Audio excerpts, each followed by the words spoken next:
Assalamualaikum warahmatullahi wabarakatuh. Pada kali ini kita akan belajar mengenai inverter seri baru ya. Di sini inverternya seri ATV 320 dengan kode yang ini. ATV 320 U07N4B.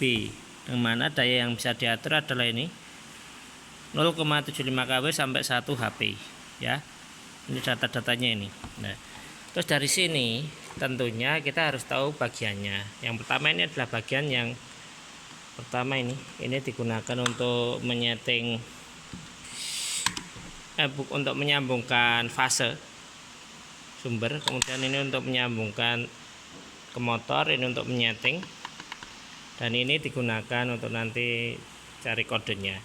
Nah, di sini di sini saya akan mengajar bersama Pak Bintoro. Di sini pelatihan kita yang pertama yaitu mengetahui inverter ini. Tentunya ini yang akan insya Allah akan kalian praktekkan minggu depan dengan pembatasan kelompok. Kemudian kalian akan praktek menggunakan tombol eksternal start sama stop ya. Kemudian di situ juga sudah ada di Google Classroom yaitu datasheet. Datasheet ini nanti digunakan untuk mengetahui. Datasheetnya sederhana, cuma kami berikan yang cuma satu lembar gini ya. Dan ini isinya sangat sederhana sekali. Nanti digunakan untuk kalian praktek ini dulu ya. Walaupun ada datasheet yang lebih komplit sekitar 80 halaman, 300 halaman itu ada, tapi kalian melihat ini walaupun bahasa Inggris seharusnya kami harapkan sudah paham dengan penggunaan ini.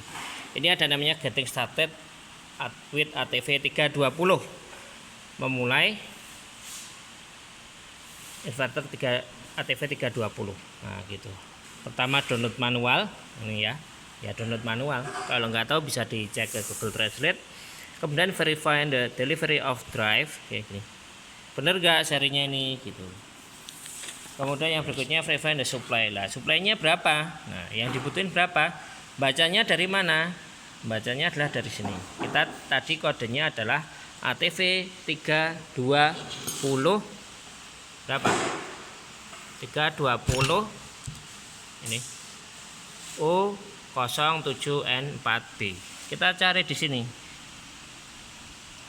U03NB4B. Kodenya ini. Kemudian yang di sini ini juga ada. Nah, pemasangannya beda lagi. Ini N4.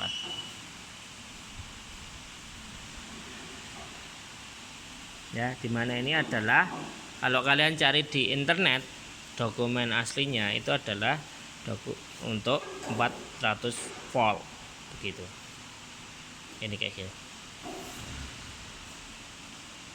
Yang dipakai mana? Yang dipakai ini N4D 3 fase gitu. Kemudian yang dilakukan yang berikutnya adalah connect the drive atau power, yaitu menghubungkan power ke mana? Ke inverter dan nanti menyambungkan ke motor. Nah, berikutnya ketika sudah menyambungkan, maka yang dilakukan adalah menyambungkan panel kontrolnya. Walaupun bisa dikendalikan menggunakan ini untuk mengatur-ngatur settingan inverternya, tetapi kita juga bisa menggunakan panel kontrol yang di luar untuk start sama stop. Kita tahu bersama ya, ketika kita sebagai teknisi kemudian nanti ada user yang menggunakan, taunya mereka mungkin cuma bisa start, nekan tombol start sama tekan tombol stop tanpa harus mengatur-ngatur apapun. Jadi ya kita sesuaikan itu, nanti ada tombol start sama stop. Nyambungnya di mana? Nyambungnya di sini.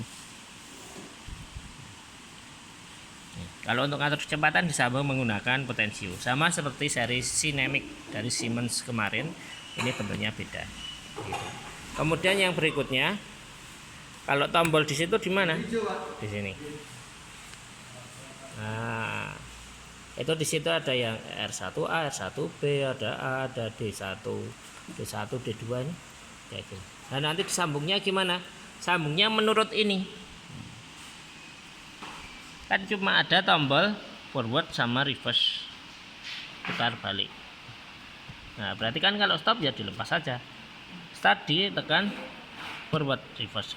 Nanti kalian bikin tombol forward sama reverse yang ada eksternal, berarti ini kalian gantikan dengan tombol. Ini di mana? Nah, ini di sini. Kalian gantikan tombol. Itu. Nah, terus kemudian apply the power to drive. Jadi memasukkan power ke drive atau inverter. Berarti apa? Dicolokkan nanti yang di atas ini ke sumber 3 fase. Ya, sebelumnya dikasih pengaman MCB aja. Kemudian setelah itu nanti disetting ini BFR-nya, standar motor frekuensi. Frekuensi motor berapa dilihat di datasheet. Kemudian NPR, nominal motor power to nameplate. Template motor berapa? Ini dilihat di sini. Sudah diposting tadi. Ini.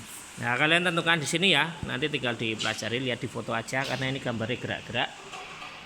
Kemudian nominal motor voltage template. Tegangannya berapa?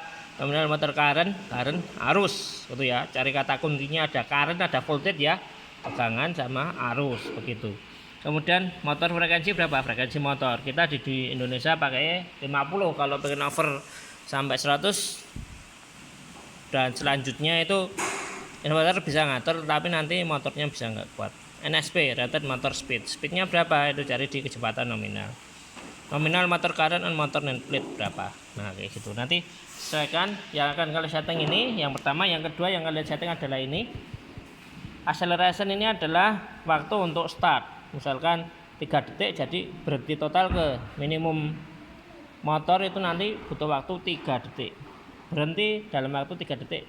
Nah, jadi ketika sudah jalan nanti berhenti dalam waktu 3 detik. Itu namanya deceleration time. LSP, low frequency at minimum reference. Nah, nanti motor ketika di start pertama kali berapa, ketika maksimum frekuensinya ditinggikan maksimum berapa, nah segini. Ini faktor settingnya itu. Tapi ini bisa diatur ketika dipencet pertama kali nyalanya 30 frekuensinya. Kecepatannya nanti tinggal diatur gitu. Nah, mungkin seperti itu. Kemudian nanti struktur menunya seperti ini. Ini memang membayangkan agak susah ya, tapi kalau kalian gunakan ini nanti ada melihat speednya, bisa monitor sama konfigurasi. Yang ini tadi dikonfigurasi di bagian menu konfigurasi. Menu konfigurasi ada ini. Nah, BFR yang tadi ada BFR, ada frekuensi, ada tegangan dan lain sebagainya diatur di sini. Sama seperti Siemens, tapi ini agak beda. Nah, tombolnya ini bisa diklik, diputer ya. Tapi screenshot nggak bisa. Tapi ini displaynya di sini. Nah, ini enter sama escape-nya ada ini.